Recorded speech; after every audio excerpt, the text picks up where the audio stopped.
Audio Jungle.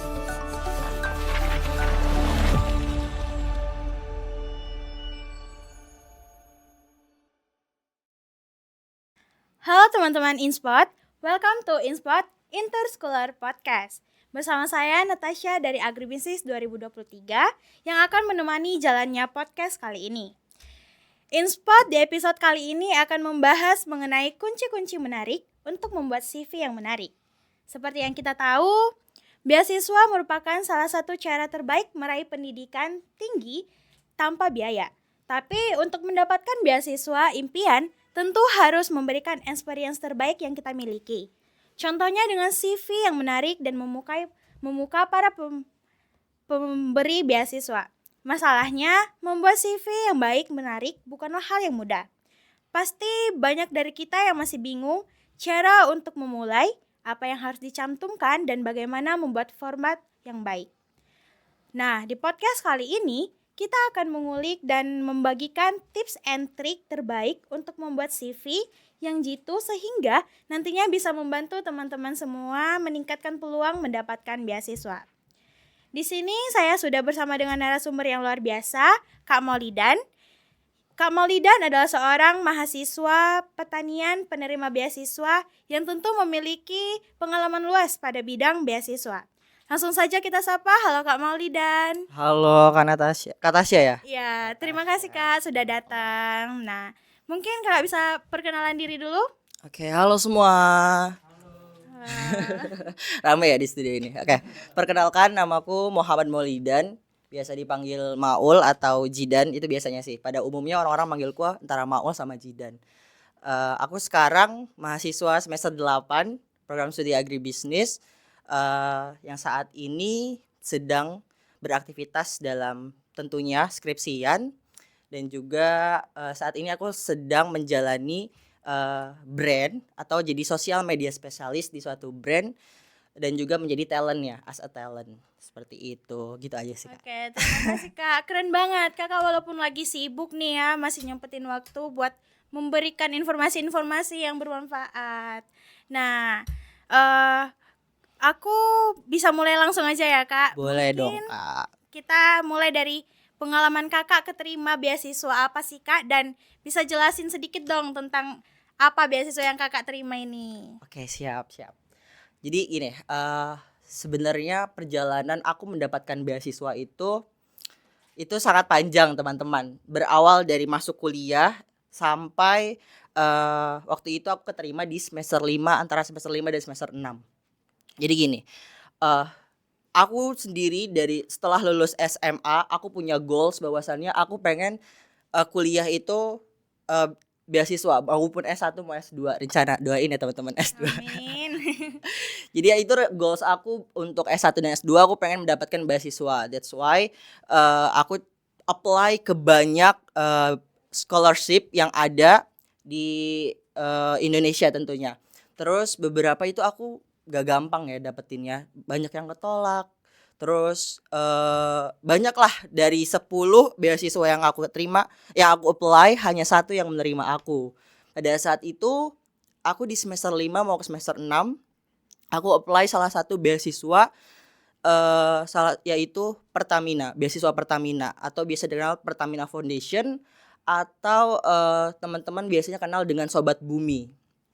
Pertamina Foundation Scholarship Sobat Bumi. Nah, di situ aku apply pada saat itu COVID. Nah, kebetulan pas COVID itu jangka waktu pendaftaran dengan pengumuman seleksi tahap 1 itu sangat panjang, teman-teman, sangat panjang. Nah, pada saat pendaftaran atau persyaratan yang dibutuhkan pada saat pendaftaran itu seperti pada persyaratan scholarship pada umumnya, biasanya ya KTM, terus hasil studi kita selama semester 1 sampai semester 5, terus pada saat itu hasil prestasi yang pernah kalian dapatkan biasanya kuncinya kalau misalkan di beasiswa Pertamina itu, even kamu mendapatkan beasiswa secara akademik atau prestasi akademik, kamu harus juga aktif di dalam suatu organisasi. Nah, teman-teman di sini kan pasti anak BEM ya. Iya, benar Nah, itu sekali. jadi salah satu kuncinya juga bisa buat dapetin beasiswa Pertamina. Itu jadi mereka mengedepankan yang namanya kepemimpinan atau yaitu kepemimpinan itu sendiri di dalam suatu organisasi.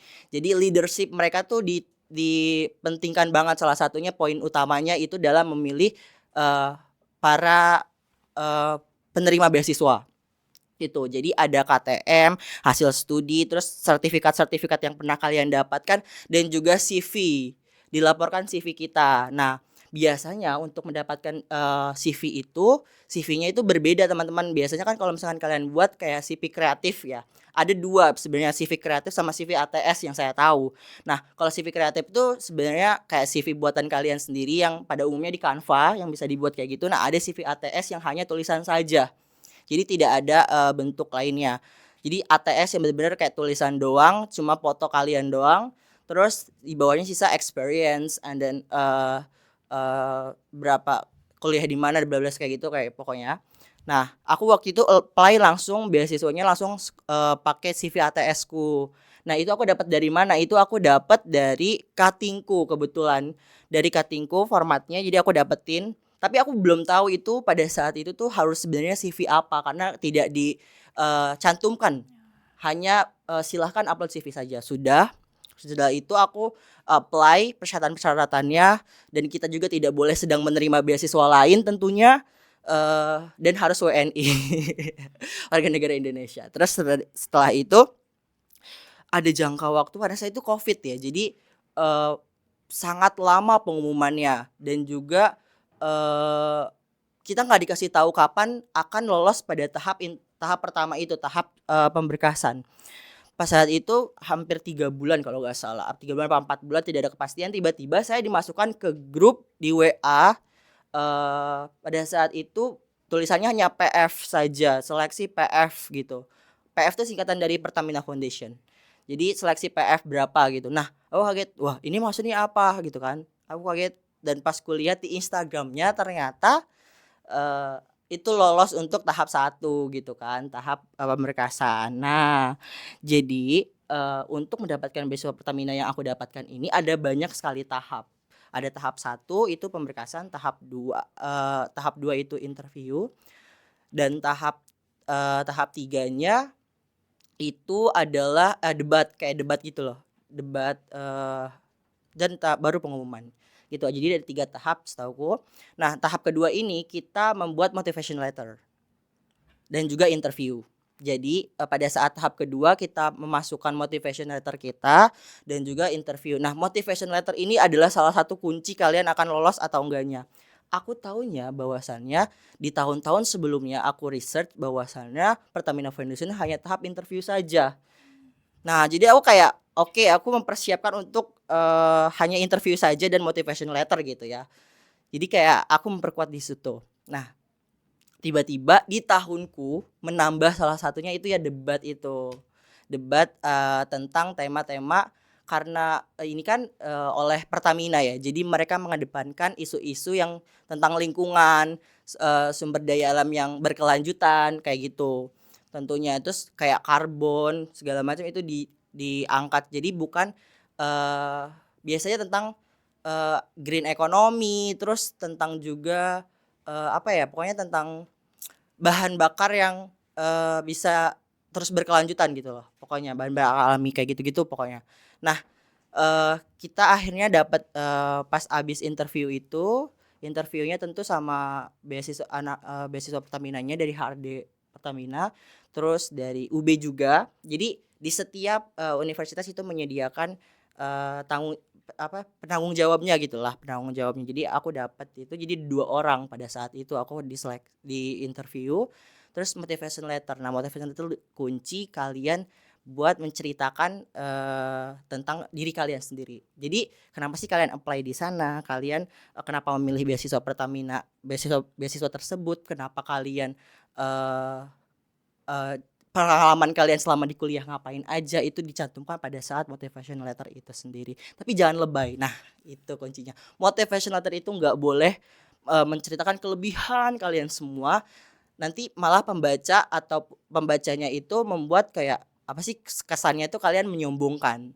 Nah, itu tuh nggak, itu yang kunci di dalam motivation letter yang harus kalian ulik. Banyak kok aku sering dengerin kayak yang apply beasiswa LPDP. Nah, motivation letternya tuh bagus-bagus gitu loh.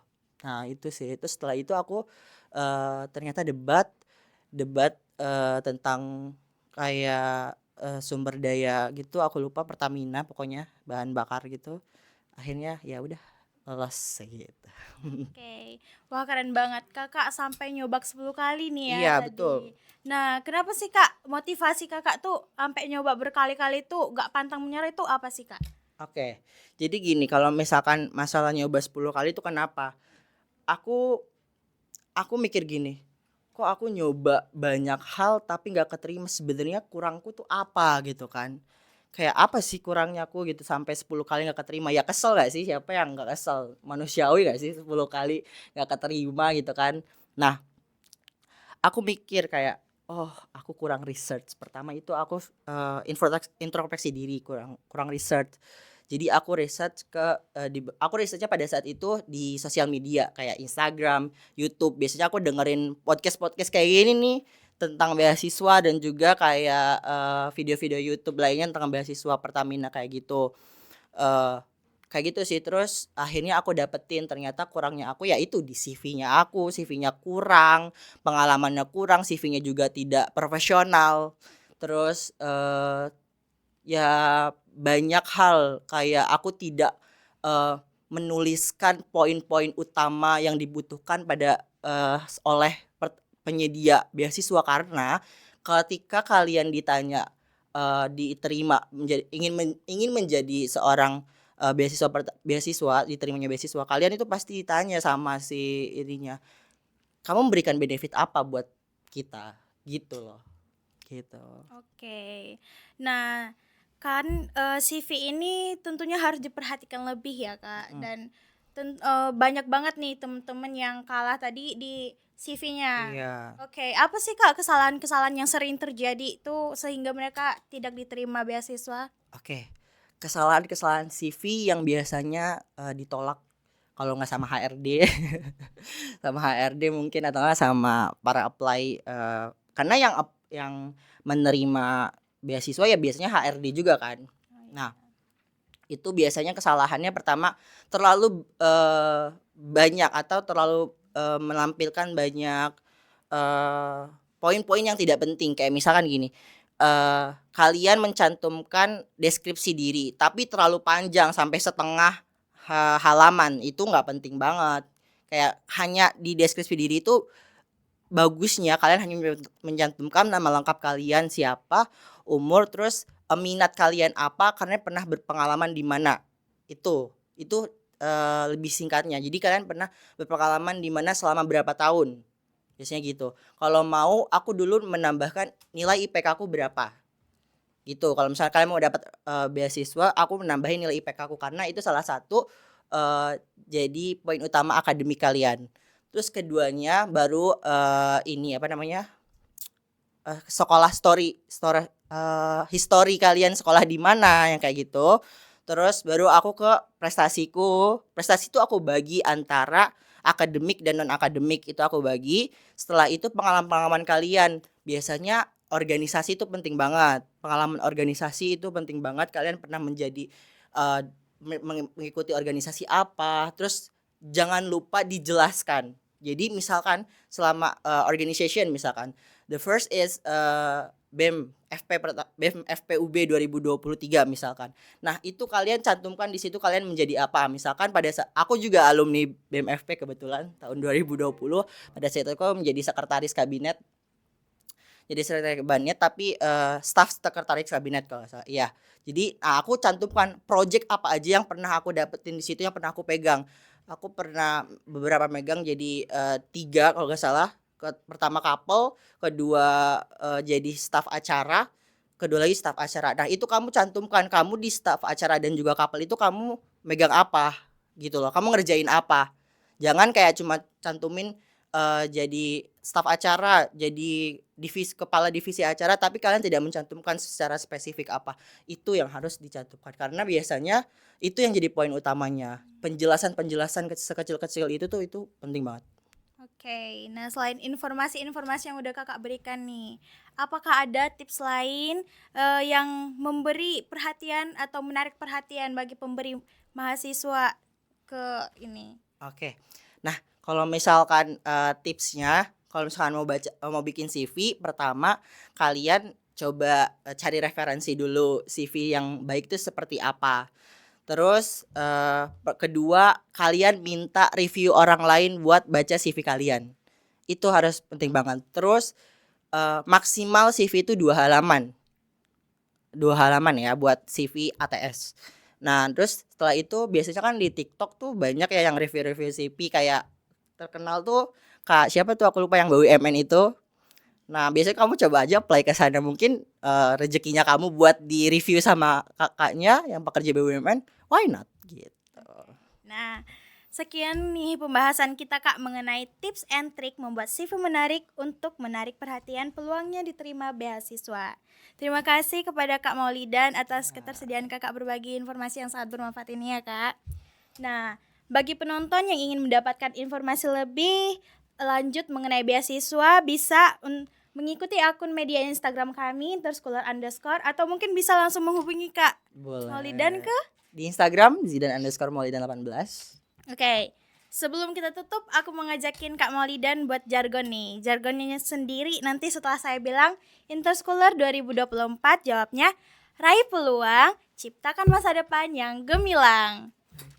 Raih peluang, ciptakan masa depan yang masa depan gemilang. Oke. Setelah Interschooler 2024 ya Kak. Oke. Ya. Interschooler 2024, raih peluang, ciptakan masa depan yang gemilang. Sekian InSpot mengenai cara membuat CV Jitu untuk meraih beasiswa. Semoga bermanfaat bagi para penonton yang ingin meraih beasiswa impian. Jangan lupa untuk belajar, berkarya, dan mengejar mimpi Anda. Sampai jumpa di podcast selanjutnya. Audio Jungle.